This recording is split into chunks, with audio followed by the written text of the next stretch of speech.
श्री स्वामी समर्थ. अक्षय तृतीयेच्या दिवशी पूजा नाही केली तरी चालेल, पण ही एक चूक अजिबात करू नका. अक्षय तृतीयेच्या दिवशी तुळशीचे पाने तोडण्यापूर्वी. अक्षय तृतीय हा आपला हिंदू धर्मातील अतिशय महत्त्वाचा सण आहे, जो वसंत ऋतूच्या आगमनाचे संकेत आपल्याला देत असतो आणि हिंदू पंचांगातील वसंत किंवा वैशाख महिन्यातील तिसऱ्या दिवसाला अक्षय तृतीय हा सण साजरा केला जातो. यावर्षी हा सण 30 एप्रिल 2025 रोजी वार बुधवार या दिवशी आपण सर्वजण हा सण साजरा करणार आहोत. अक्षय तृतीयाला आखाजी असे सुद्धा म्हटले जाते. हा एक अत्यंत शुभ दिवस असतो. या दिवशी भगवान विष्णू, भगवान गणेश, माता लक्ष्मी पूजा केली जाते. अक्षय तृतीयाला काही भागामध्ये परशुराम जयंती देखील साजरी केली जाते. अक्षय हा शब्द अनंत किंवा शाश्वत आहे, जो शब्दाच्या संबंधित असीम, भाग्य आणि समृद्धीचे प्रतीक आहे. नवीन व्यवसाय सुरू करणे, नवीन नोकरी सुरू करणे किंवा नवीन निवास प्रवेश करणे यासारखे नवीन उपक्रम सुरू करण्यासाठी हा दिवस योग्य मानला जातो. जीवनात प्रगती करताना आपल्या आधार किंवा आठवण करण्यासाठी हा दिवस देखील स्मरणीय असतो. या दिवशी लोक चांदी खरेदी करतात, मूल्यवान धातूची खरेदी करण्यात येते. या दिवशी कुटुंबामध्ये सुख समृद्धी नांदावी यासाठी देवी लक्ष्मीकडे प्रार्थना केली जाते आणि आपल्या पितरांना श्रद्धांजली अर्पण केली जाते.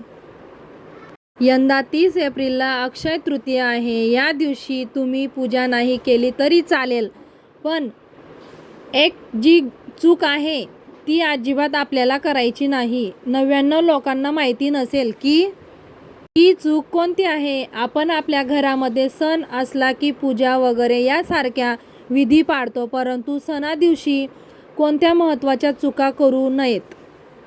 ज्या आपल्या हातून नकळतपणे घडत असतात, त्या चुकामुळे आपल्याला त्या पूजेचे फळ जे आहे ते आपल्याला मिळत नाही. या चुका कोणत्या आहेत, या दिवशी आपण नेमकं काय करावे, काय करू नये, अक्षय तृतीयेचा सण कसा साजरा करावा, या दिवशी काय दान करावे याविषयाची संपूर्ण माहिती आपण पाहणार आहोत. त्यामुळे व्हिडिओ शेवटपर्यंत नक्की पहा. चॅनलवरती नवीन असाल तर सबस्क्राईब करा. तसेच व्हिडिओला एक लाईक करून कमेंटमध्ये श्री स्वामी समर्थ नक्की लिहा. अक्षय तृतीयेच्या दिवशी तुमच्या कर्माची फळ तुम्हाला मिळत असतात. अक्षय तृतीयेच्या दिवशी दान करायला विशेष महत्त्व दिले जाते. या दिवशी दान केल्यामुळे तुमच्या जीवनामध्ये सकारात्मक गोष्टी घडत असतात आणि आपली जी चांगली कृती आहे त्यामध्ये वाढ होते असते. आपल्याला अनंत पुण्य प्रदान करण्यात येते आणि अशा पुण्यामुळे आपले जीवन आनंद आणि शांतीत होते. शास्त्रामध्ये अक्षय तृतीयेच्या दिवशी खरेदी करणे जितके महत्त्वाचे आहे, तितकेच या दिवशी दान करणे महत्त्वाचे मानले जाते. अक्षय तृतीयेच्या दिवशी काही खास वस्तू दान केल्याने व्यक्तीला पुण्य प्राप्त होते. वैशाख महिन्याच्या शुक्ल पक्षातील तृतीय तिथी 29 एप्रिल रोजी संध्याकाळी 5:31 सुरू होत आहे आणि दुसऱ्या दिवशी 30 एप्रिल रोजी दुपारी 2:12 संपेल. अशा परिस्थितीत उद्या तिथीनुसार अक्षय तृतीया ही 30 एप्रिल रोजी साजरी केली जाईल. अक्षय तृतीयेच्या दिवशी पाण्याने भरलेले भांडे दान करणे अतिशय शुभ मानले जाते. या दिवशी तुम्ही कलश किंवा भांडे दान करू शकता, फक्त ते भांडे रिकामे दान करू नये हे नेहमी लक्षात ठेवा. त्यामध्ये पाणी किंवा साखर, धान्य भरून तुम्ही ते दान करा. अक्षय तृतीयेच्या दिवशी पांढऱ्या वस्तूचे दान करणे अतिशय शुभ मानले जाते. यामध्ये तुम्ही दूध, दही, साखर, खीर, शंख, पांढरे कपडे इत्यादी वस्तूचे दान करू शकतात. यामुळे व्यक्तीला शुभ फळे प्राप्त होतात आणि कुंडलीतील चंद्राची स्थिती मजबूत होते असते. अक्षय तृतीयेच्या दिवशी गरिबांना आणि गरजूंना तुमच्या क्षमतेनुसार अन्नदान, पैसे, कपडे इत्यादी दान करा. यामुळे व्यक्तीला शुभ फळे मिळतात आणि सर्व ग्रह आपले चांगले परिणाम देण्यास सुरुवात होते. पूर्वजनाचा आशीर्वाद मिळवण्यासाठी अक्षय तृतीयेच्या दिवशी तुम्ही पूर्वजनाच्या नावाने अन्न आणि वस्त्र दान करावे. असे केल्याने पितृदोषापासून मुक्तता मिळते. या दिवशी ब्राह्मणासाठी जेवणाची व्यवस्था करावी. अक्षय तृतीयेला सोने खरेदी करणे सुद्धा खूप चांगले मानले जाते. या दिवशी कोणकोणत्या चुका आपल्याला टाळायच्या आहेत याबद्दलची माहिती जाणून घेऊ.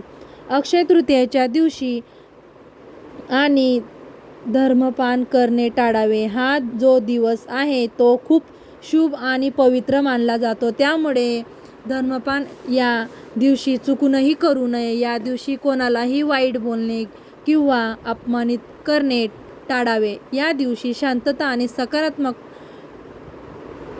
टिकवून ठेवणे महत्त्वाचे आहे. अक्षय तृतीयेच्या दिवशी तुळशीची पाने तोडण्यापूर्वी स्नान करणे आवश्यक आहे. या दिवशी माता लक्ष्मी आणि भगवान विष्णू यांची एकत्रित पूजा करणे चांगले मानले जाते. यामुळे दोघांची पूजा एकत्र करावी. या दिवशी सात्विक आहार घेणे महत्त्वाचे. फळ, दूध, भाज्या याचा आहार समावेश करणे महत्त्वाचे आहे. चुकूनही सुद्धा या दिवशी नॉनव्हेजचे सेवन आपल्याला घरामध्ये करू नये. मांस, मटण, मच्छी, अंडी सेवन या दिवशी आपल्याला घरामध्ये करू नये. आता सर्वात महत्त्वाची जी चूक आहे बघा, या दिवशी आपण अनेक प्रकारच्या वस्तूची खरेदी करत असतो. त्यामध्ये आपण सोने चांदी खरेदी करत असतो. आपल्याला आपण ज्या वस्तू हवे आहेत त्या वस्तू खरेदी करत असतो. पण यामध्ये चुकूनही सुद्धा आपल्याला या दिवशी प्लास्टिक किंवा स्टीलची भांडी किंवा लोखंडची भांडी त्या दिवशी खरेदी करू नये असे मानले जाते. या दिवशी भगवान विष्णू आणि माता लक्ष्मी एकत्र पूजन करायचे असते. वेगवेगळे पूजन भगवान विष्णू आणि माता लक्ष्मीची करू नये. ही सर्वात मोठी चूक आहे जी आपल्याला टाळायची आहे. अनेकांना ही माहिती नसते. जर आपण वेगवेगळे त्यांचे पूजन केले तर त्यामुळे माता लक्ष्मी आपल्यावरती रुष्ट होत असतात. कारण माता लक्ष्मीला सर्वात प्रिय भगवान विष्णूची केलेली उपासना आहे. तर मित्र आणि मैत्रिणींनो, अक्षय तृतीयेच्या पूजे संबंधित माहिती तुम्हाला उपयुक्त वाटली असेल तर व्हिडिओला एक लाईक, सबस्क्राईब नक्की करा. धन्यवाद.